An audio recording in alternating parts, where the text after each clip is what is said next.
नमस्कार, मैं रोहित शर्मा। आप मेरे साथ में हैं दिल से रोहित चैनल में।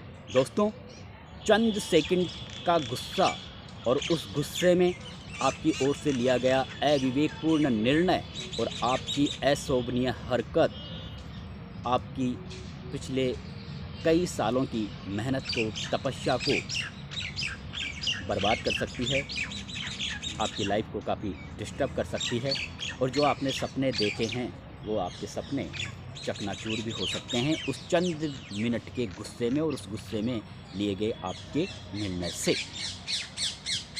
इसलिए जब आपको गुस्सा आए तो बिल्कुल कुछ सेकंड के लिए आप अपने परिजनों के बारे में सोचिए, आप अपने उन दोस्तों के बारे में सोचिए, उन समर्थकों के बारे में सोचिए जो जी जान से आपके लिए मेहनत कर रहे हैं, आपके लिए संघर्ष कर रहे हैं। थोड़ा उनके बारे में भी सोचिए। और अगर आप उनके बारे में भी नहीं सोचते हैं तो आप थोड़ी देर के लिए अपने इष्ट देव को याद कीजिए। अपने आप को अकेले में रहकर कुछ मिनट के लिए आप मनन कीजिए। बिल्कुल स्थितियाँ सामान्य हो जाएगी और वो गुस्सा जिस तरह से तेज़ी से आया वो गुस्सा उसी तेज़ी से चला भी जाएगा। लेकिन अगर आपने उस गुस्से में एक ऐसा डिसीज़न ले लिया जो बिल्कुल उन परिस्थितियों के विपरीत हो तो फिर आपकी पूरी लाइफ ख़राब हो जाती है। मैं बात इसलिए बोल रहा हूँ कि देवली उनियारा में नरेश मीणा के एसडीएम के थप्पड़ मारने के बाद में जिस तरह के वहाँ पर हालात पैदा हुए हैं, जिस तरह से वहाँ पर स्थितियाँ बनी हैं, लोकतांत्रिक भारत जैसे लोकतांत्रिक देश में इस तरह की हरकतें और इस तरह की घटनाओं को कोई भी स्वीकार नहीं कर सकता, क्योंकि इस तरह की घटनाओं से कोई एक पक्ष को कष्ट नहीं भोगने पड़ते, बल्कि इस तरह की घटनाओं से तमाम जो इस तरह की घटना से जुड़े हुए लोग होते हैं उन्हें कष्ट भोगने पड़ते हैं, उन्हें एक लंबी कानूनी लड़ाई लड़नी पड़ती है। इसलिए आप चंद सेकंड के गुस्से को थोड़ा, जब भी गुस्सा आए उसको आप काबू में रखिए। दोस्तों, बाल बच्चे वाला नरेश मीणा भी है, जो एसडीएम अमित चौधरी भी हैं, जो पुलिस वाले घायल हुए हैं वो भी हैं, जिनके घर में तोड़फोड़ हुई है, आगजनी हुई है, उनका भी भरा पूरा परिवार है, और पत्रकार जगत से जुड़े लोग भी हैं जो इस तरह की घटनाओं में उन्हें नरेश मीणा के समर्थकों ने पीटा, मारा, उनके कैमरों को तोड़ा, जलाया। इस तरह की घटनाओं को कौन सहन करेगा? जबकि आप देखिए, नरेश मीणा को एक तरीके से प्रिंट मीडिया, इलेक्ट्रॉनिक मीडिया और सोशल मीडिया में वो छाए हुए थे अपने चुनाव प्रचार के लिए। हर कोई उन्हें दिखा रहा था, चाहे अखबार हो, चाहे न्यूज़ चैनल हो और चाहे सोशल मीडिया हो। लेकिन आखिर में मीडिया को भी उन लोगों ने निशाने पर बनाया। तो फिर कौन आपके साथ लगेगा, कौन आपके सामने आने की हिम्मत करेगा? हालांकि मीडिया इतना कमज़ोर नहीं है, लेकिन अब कभी नरेश मीणा अगर पत्रकारों को संवाददाता सम्मेलन के लिए बुलाते हैं तो फिर पत्रकारों को भी उसी हिसाब से तैयार होकर उनके पास जाना पड़ेगा, क्योंकि पत्रकार हैं, कई तरह के सवाल पूछ सकते हैं।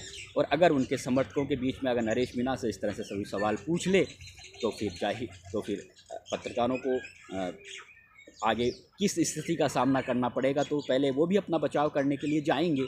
तो फिर मेरा कहने का मतलब ये ऐसा है कि इस तरह की घटनाओं से कोई एक पक्ष को दुख नहीं भोगने पड़ते, कई लोगों को, हजारों लोगों को दुख भोगने पड़ते हैं इस तरह के आंदोलनों से, इस तरह की हिंसक गतिविधियों से। तो ऐसी स्थिति में अगर नरेश मीणा के लिए जिस समय वो गुस्सा आया था, जिस समय एसडीएम के लिए वो आग बबूल हुए थे, कुछ सेकंड का गुस्सा था, अगर उस गुस्से के चंद सेकंडों में अगर वो अपना दिमाग को, संयम को, अपने दिमाग के संतुलन को बिल्कुल बनाए रखते, संयम रखते, और जो 800 वोटर थे समरावता गांव में, उन वोटरों को भी नरेश मीणा अपने अकाउंट में डलवा सकते थे अगर वो अपने गुस्से पर काबू रखते, कुछ ठीक तरीके से विवेकपूर्ण निर्णय लेते।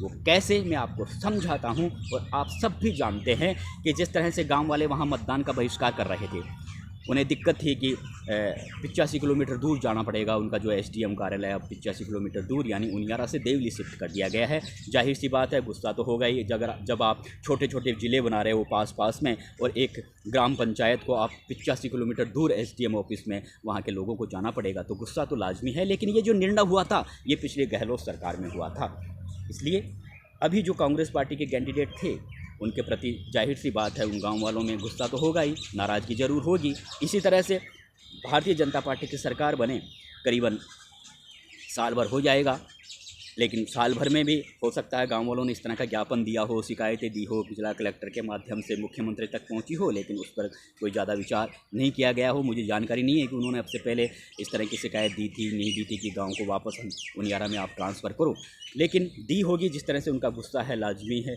जिस तरह से वो अपना गुस्से का इजहार कर रहे हैं, तो उस हिसाब से हो सकता है अब से पहले भी उन्होंने धरने दिए हों, ज्ञापन दिए हों, लेकिन कार्रवाई नहीं हुई हो। तो जाहिर सी बात है जो अब उपचुनाव में जो भाजपा के कैंडिडेट है राजेंद्र गुर्जर को लेकर भी उनमें नाराज़गी थी, तो कांग्रेस और बीजेपी के कैंडिडेटों में नाराज़गी होना, वहाँ के लोगों में बिल्कुल वो नाराज़ थे।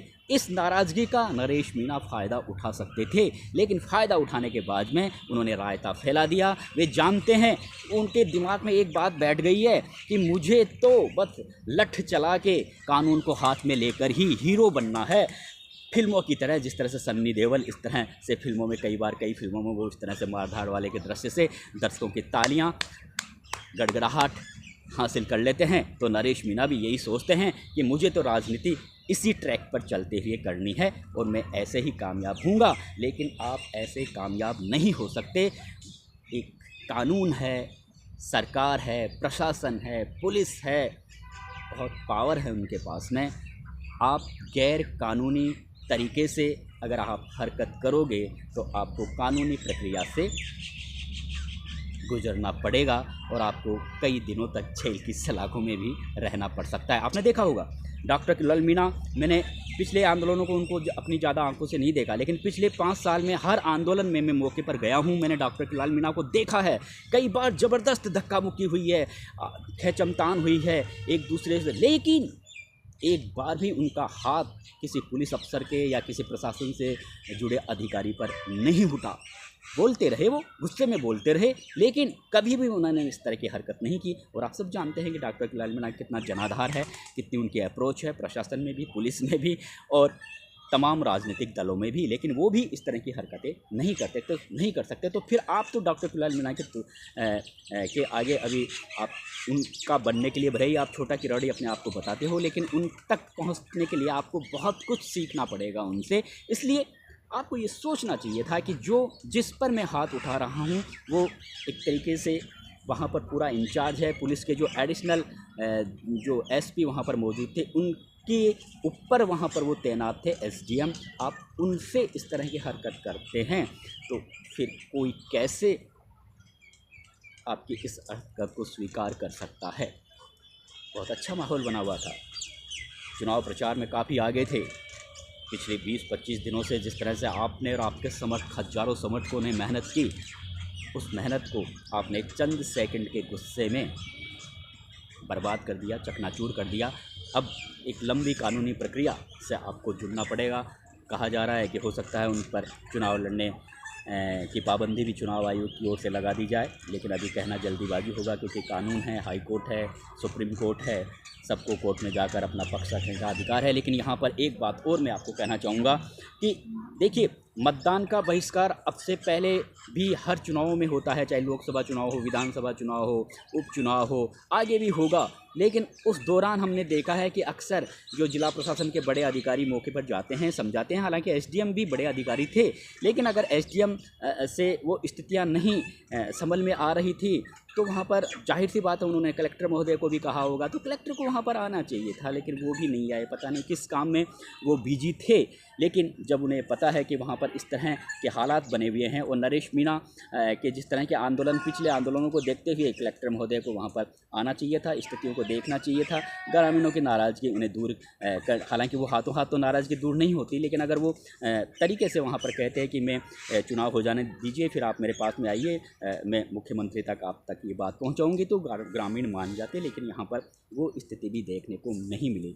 दूसरा, वहाँ पर जिस तरह से लोग वहाँ के कह रहे हैं, जिस तरह से सोशल मीडिया में भी चल रहा है कि घरों में आगजनी की गई, घरों में घुसकर मारा गया, पीटा गया। तो यहाँ पर एक तरह से पुलिस की कार्यशैली पर भी सवाल खड़े हो रहे हैं। लोग ये भी कह रहे हैं कि कोई समर्थक अपनी गाड़ियों को कैसे जलाएगा। जो आए थे वो खुद की गाड़ियों से, वाहन से आए थे, वही जले हुए मिले हैं, तो कोई वो समर्थक अपनी गाड़ियों को क्यों जलाएंगे। इस तरह के वहाँ पर भी सवाल हो रहे हैं। कुल मिलाकर ये जो घटना हुई है, मेरा वीडियो बनाने का मतलब यही था दोस्तों कि अगर आपको कोई गुस्सा आता है, गुस्सा आएगा, इंसान ऐसा है, जब मेरे को भी आता है, आपको भी आता है, बहुत सी बातों पे आ जाता है, लेकिन उस चंद सेकंड के गुस्से में आप अपने धैर्य को, संयम को बनाए रखें, क्योंकि आपका वो चंद सेकंड का गुस्सा और उस गुस्से में लिया गया अविवेकपूर्ण निर्णय आपकी लाइफ को काफ़ी डिस्टर्ब कर सकता है।